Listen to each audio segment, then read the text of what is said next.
In this lesson, I'm going to explain about how to develop your hand independence. There's 5 levels to this, so make sure you pay close attention. Let's get on to number 1. Your piano teacher, Tim here, and number 1 is you want to start with developing your basic musicianship skills. So there's a lot of skills you need to learn about before you can even really begin thinking about playing hands together, because playing hands together, especially independently, is a skill all on its own. So what skills are you going to need to work on before you can really start to develop your hand independence? Well, some of these include the layout of the piano, right? You got to know that that's an A, that's a D, that's a C sharp, so on and so forth. But that's not all, of course, there's more. You want to learn about basic rhythm.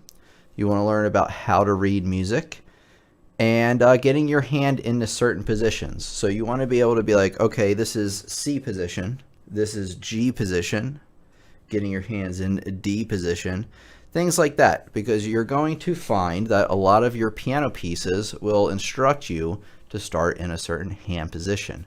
Now, I'm not going to go over all this stuff today in detail. However, I am going to link you a link in the description. You can also find it on my channel page, a link to a beginner's course, which is going to teach you all of this stuff.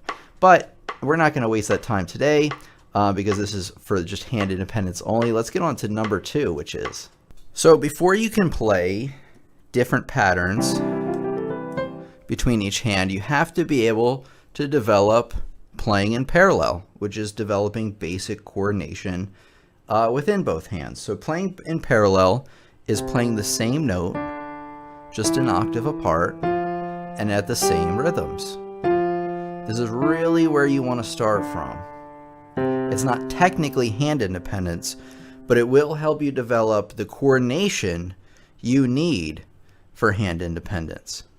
Okay, the simple way to practice this, I'm going to give you a little practice routine here if you haven't been doing this and maybe you're fairly new to piano, is I want you to start in several places, and I want you to do what's called a 5-finger exercise, which is what I just played, where you're just starting on a note, going up from the bottom finger back down. You're not changing hand position, nothing fancy, and just see if you can play the same note at the same time. If you're having trouble with it, you gotta slow it down. There is no time limit with this stuff. You can play it as slow as you need to go. All right, and then maybe try it in a few different hand positions to test that knowledge. So starting on G, and just the same thing. You're just working on that basic coordination. Now, where should you go from there? Boom, on to this next part. We're going to move right on to number 3, which is playing in parallel, but with basic finger crosses. This is just building on that slightly towards where we need to go.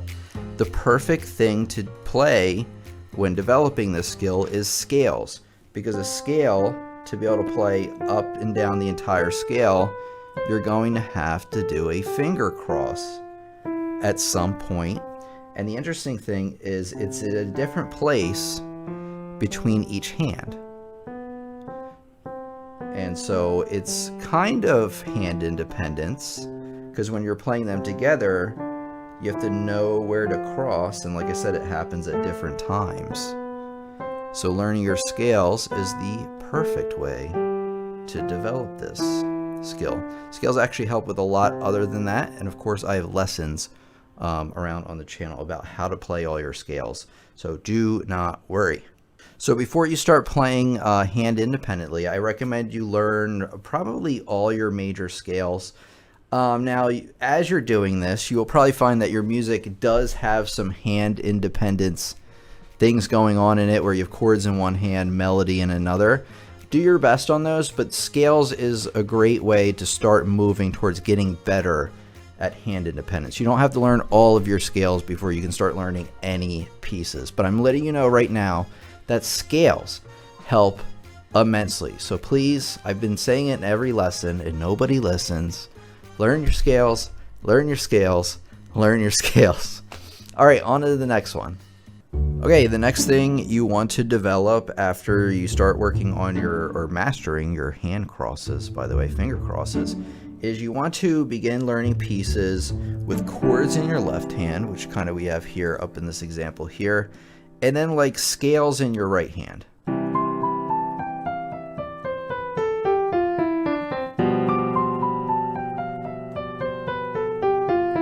And this exercise I have right in front of you, which is Cherny School of Velocity #1, is the perfect way to begin developing what I'm talking about here. Because the reason you want to start out with this sort of pattern is because this actually is technically hand independent. You're playing chords, and you're playing a totally different pattern. And it's probably like the most basic form of hand independence you can do. And the great thing about it is it's easy for a lot of people because you're just hitting a chord, you're holding it while you do the rest with your right hand. And like I said, this exercise here and actually the following few exercises are really, really good at this. But try to learn this. I'm going to put this in the description for you once I post this lesson, once it's edited and stuff. And you can also just look it up at pianoexercises.org. Okay, and that's where you want to go from there. The thing also, let me grab a book for you guys. Hold on a second. Is that a lot of the first pieces you're going to be learning are going to involve chords and melody. Let me show you. Another great way to practice this is to get like a lesson book. But chances are, like I said, in a lot of the beginning pieces that you're going to be learning, they use this chord and what we call melody pattern. And a chord is when you're playing two or more notes, you're playing them at the same time. And chords are stacked vertically, and melody is horizontal, like this. So in this piece here, I wish you could see it better, but that's all right. It's, like I said, the most basic form of hand independence. But it's really easy because you're just playing, you know, very similar things between both hands. Okay, so the perfect way to practice this is just to get a piano lesson book, go through that, and then, like I said, that School of Velocity exercise I told you about, which is right here, that will help you out a great deal. Again, hopefully I'll remember to put a link in the description, but it's at pianoexercises.org. You can't miss it. All right, and it's called the School of Velocity, and this is the first exercise. All right, on to the meat of the lesson, the most important, like really developing hand independence beyond just chords and scales or melody in your right hand. Before we get to this next part, it's time for the power tip. Bing, bing, bing. Today's power tip is very has a lot to do with the lesson that we're currently learning, because I want to tell you that most students struggle with hand independence because they're making things too complicated, right? They're going from barely being able to learn piano, and then they're learning something a bit more complicated like Over the Rainbow, and they're like, my hands just can't keep up. Well, remember, tip #1 for today was to learn your basic musicianship, all of this stuff, before you can even begin doing this. So the tip of the day, the power tip, is the simpler the better. So remember to start out simple. If you feel like you're playing something and you can't get it underneath your hands, if you're messing it up, you either need to slow it down or you need to pick something easier. All right, last point. Now you're ready for true hand independence. You're ready to start playing different melodies and different patterns between each hand. Sometimes it might be chords, sometimes it might be a bunch of other stuff, and I'm going to tell you how to begin developing this and where to go from there.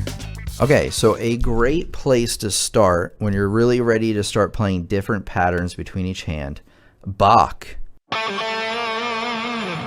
Johann Sebastian Bach is where you want to start and go from there, because he has written a lot of preludes, fugues, inventions, and we'll go over those in a second, that are really, he was best known for counterpoint, which is playing different melodies between each hand and different patterns between each hand. So there's a reason if you ever get a piano teacher that they're probably going to make you play lots of Bach, and it's really to develop your hand independence, and also it's fairly complicated.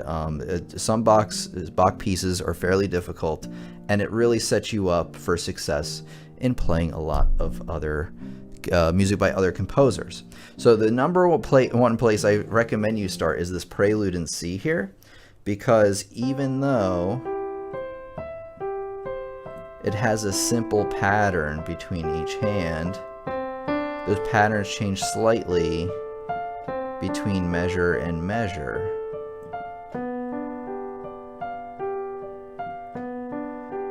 And I think a lot of us know this piece, so I'll just finish it out with this last measure here. So this is absolutely where you want to start with Bach. Makes things a whole lot easier. Let's take a look at, there's actually a whole collection, by the way, write this down. There's a whole collection of Bach preludes and fugues, and it's called the Well-Tempered Clavier. It's a whole like book series, and you definitely want to start with C major. I would actually just learn a few preludes first, because the fugues can get fairly complicated.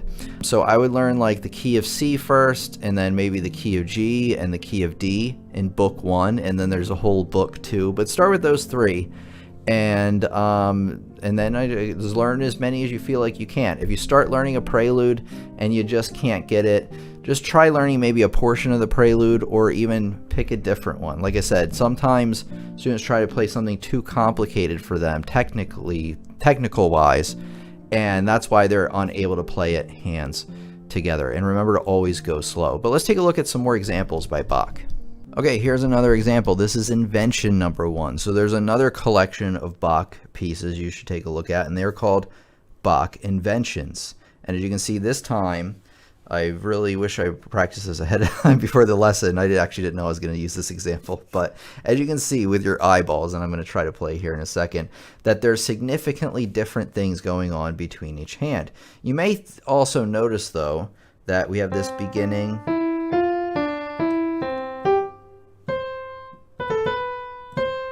pattern that actually the left hand has a very similar pattern. Almost like, I don't know if you've ever sung like Row, Row, Row Your Boat in elementary school, where half of the auditorium sings Row, Row, Row Your Boat, and then when they get the Gently Down the Stream, the other half starts Row, Row, Row Your Boat.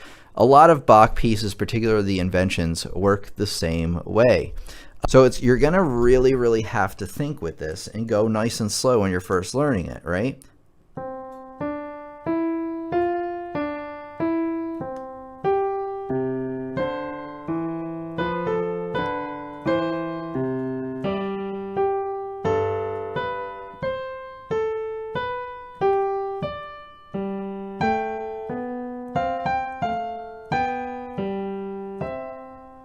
So as you can see, a bit more going on than that prelude I just showed you. And yeah, I recommend you start with this Invention in number 1. Unfortunately, I had it all learned in college, but I'd have to practice through a few times until I really got it. But this is really where you want to go from here. There are even this parts here in this middle part here. There are even measures in this middle part here. That's what I'm trying to say.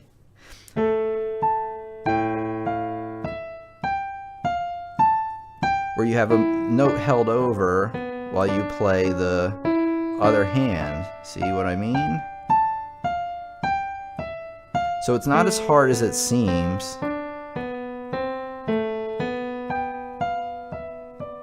Oh, now I'm starting to remember it.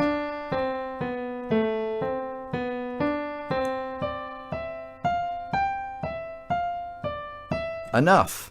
All right, so learn that first invention, and actually then I would learn maybe the number 4 invention, which I believe is in D minor after that, just to give you a starting place with these. So remember, Bach preludes, and then you can also do, they're about the same level, Bach preludes and inventions.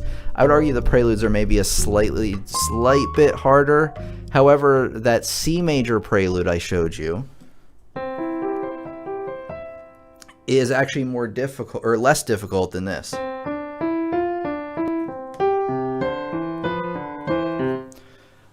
So you can start with either one of those, but I would first learn, so write this down, I would first learn mostly inventions, with the exclusion of that Bach prelude. So Bach prelude first, and then in C major, and then learn like the few Bach inventions. I would do like C major, D minor, and then maybe G major. And then you can really learn any prelude or invention from there. And then say you learn a ton of preludes, a ton of inventions, then start trying to learn Bach fugues, which are quite a bit more complicated. All right, let's continue. So what I want you to do after this lesson is watch this next lesson. We're actually going to detail more about some of these exercises that will really help you develop a lot of the things we were talking about today, which was hand independence if you weren't paying attention. So it's been your piano teacher, Tim here. Thank you so much for watching my videos. I hope to see you again soon, and keep playing on. I'll see you next time.